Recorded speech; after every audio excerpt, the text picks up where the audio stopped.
three of our S5 pupils, Anna, Karen and Dia, will take you through this year's Remembrance Assembly with the key messages inherent within there, and I'm sure that you'll listen very, very carefully to these key messages. At the end of the formal assembly by the pupils, the captains will come down. There will be a minute's silence, during which Olivia will play some music.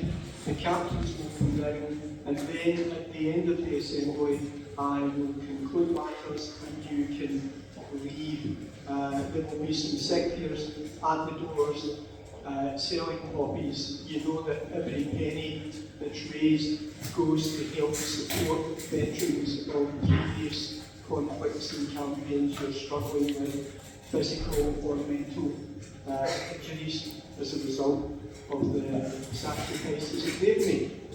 So I'm sure, having been through this 3 times before, you will listen intently to the important and key messages that are contained here. Okay, so I'll hand over to Anna, who will start this morning to say.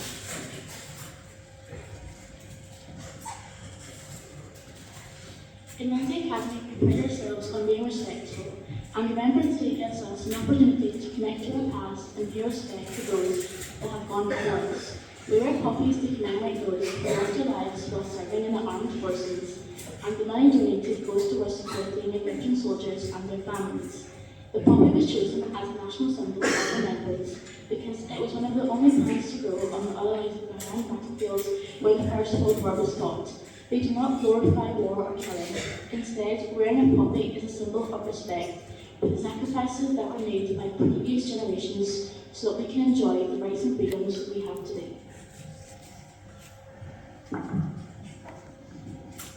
The World War I generation can serve as an inspiration to us. At times we can feel overwhelmed by the challenges we face in our daily lives. Yet, think of the challenges created by the First World War. How the people of Scotland were forced into a decision whether to answer the call to protect their country and their loved ones. Ordinary men from ordinary jobs became soldiers, and many never returned home again. Women filled the workplaces that men had left behind, opening up opportunities for generations to come. This was a generation that, when confronted with a daunting challenge, embraced the changes that were forced upon them. We remember the courage of these people who can learn from their selflessness and resilience in their darkest hour.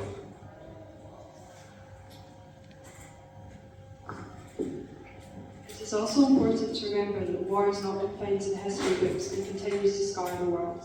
We often take peace for granted in this country. However, we should always be mindful that it is not guaranteed, as we can see from the many global conflicts currently ongoing in parts of Africa, Eastern Europe and the Middle East. The values of compassion and tolerance are vital in creating an inclusive community in Wednesday Academy. Just as adherence to these principles could have helped in 1914, they can help in the wider world today. Please now take a minute in silence to pay your respects. Think about the sacrifices made by the armed forces, past and present, to protect us and defend our rights.